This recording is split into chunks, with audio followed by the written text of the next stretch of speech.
Three, go. Hi, Ted. Good to see you again. How Hi. are you? I'm okay. How are you? Good. So, when we left last time, you were going to talk to your neighbors. Were you able to take that step? I did. I approached one of my neighbors, but it took me a really long time to do it. Like I woke up in the morning and I was like, okay, like I'm gonna do this, and then it was almost like 5 o'clock by the time I did it, and yeah, I just felt like I was so awkward, but I at least introduced myself. So, tell me what else happened. Well, I just used, like, he has a dog, so like I used that to like break the ice and just like talk about how cute his dog was. But like I wasn't like talking loud enough, and the dog was barking, so I was just like, he couldn't hear me, and I had to repeat myself, and that made me really anxious. And I was like, why am I doing this? You know. And then I kind of just like mumbled something about how I've been looking at like how like beautifully he keeps his garden and his yard and everything, and that I was like hoping to try to grow some things. And so he was very friendly, like he was nice, he didn't shut me out or anything. Say, okay, So, it sounds like it went well. Yeah, I don't know. How did it feel making that first step? I mean, now I feel glad that I did it, so that like it was something that I kind of committed to. I felt like, and so it just feels good to have done it. But I'm still cringing a lot when I think about how it went. So I don't know if I could do it again. When you were talking about it, you were smiling. Yeah. And you looked happy that you did it. Yeah. I think I'm just proud that I was able to do it, as awkward as it was.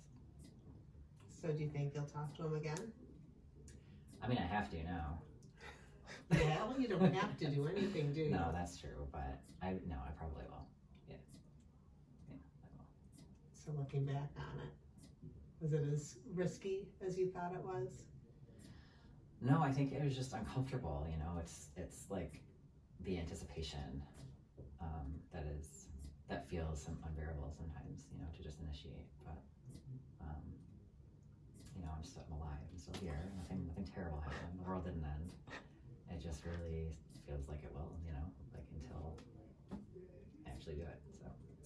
Do you think it'll be easier to do the next time? I don't know. Right now, almost feels like it'll be different, but just as hard, because I don't feel like particularly confident. It wasn't like I laughed and was like, I totally killed that. That was awesome. Like, yeah, I just felt kind of small and just scared to put myself out there again. And yeah, that's kind of. What one made you feel that you totally killed it? Yeah, I don't know. I mean, I don't think I've ever felt like that about, like, walked away from a conversation and been like, yeah, I'm really good at this. So I don't know what that would feel like. Well, maybe you did totally kill it. Is that a possibility?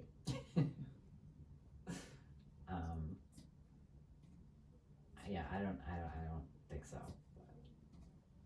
Oh. You're gonna try it again, though, right? I will. I'm glad to hear that. Oh. So the other thing I want to talk to you about, I know we're coming close to the end of our sessions, and we had two things to work on. One, you getting out and being a bit more social, right? Yes. And the other is dealing with the separation from your children.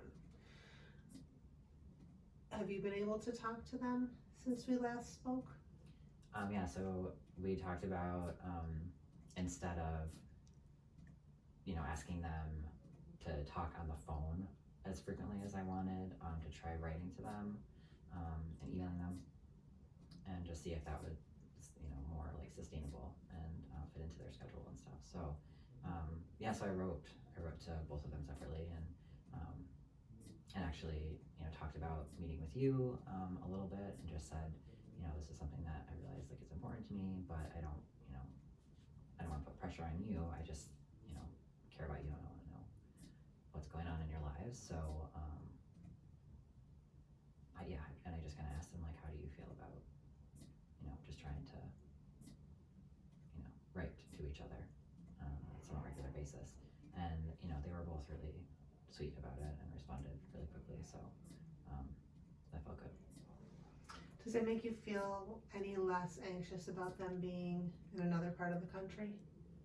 Yeah, it does make me feel like the distance isn't quite as distancing. You know what I mean? Like it does make me feel like we can still have a relationship that is like similar to the one that we had before. It doesn't have to.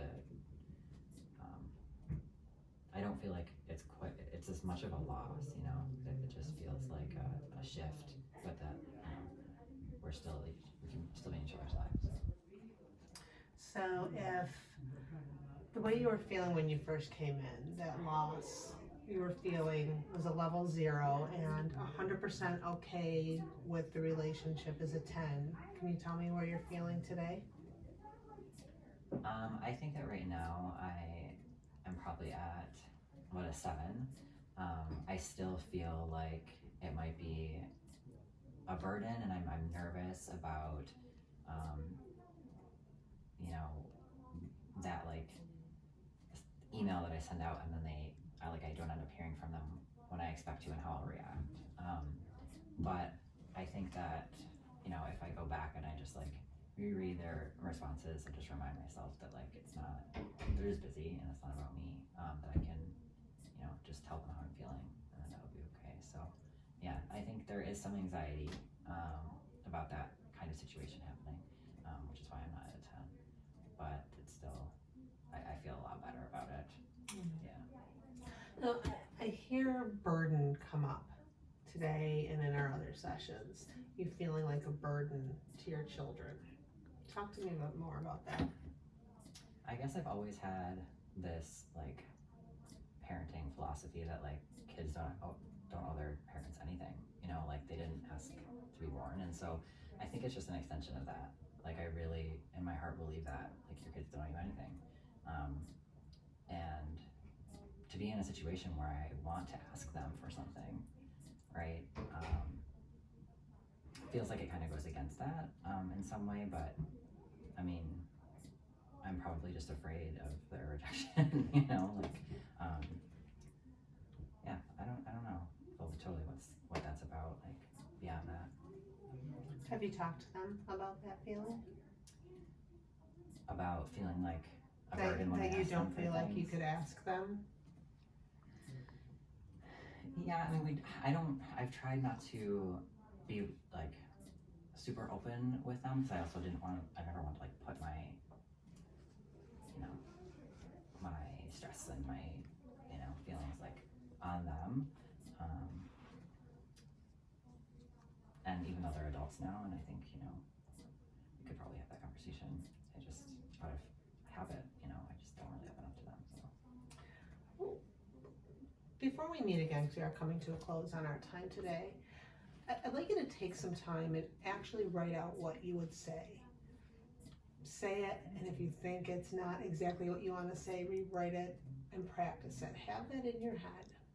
What you would say if you didn't feel like a burden to your children, if you felt like these were just two adults that I have a relationship with, how would I ask them for what I need?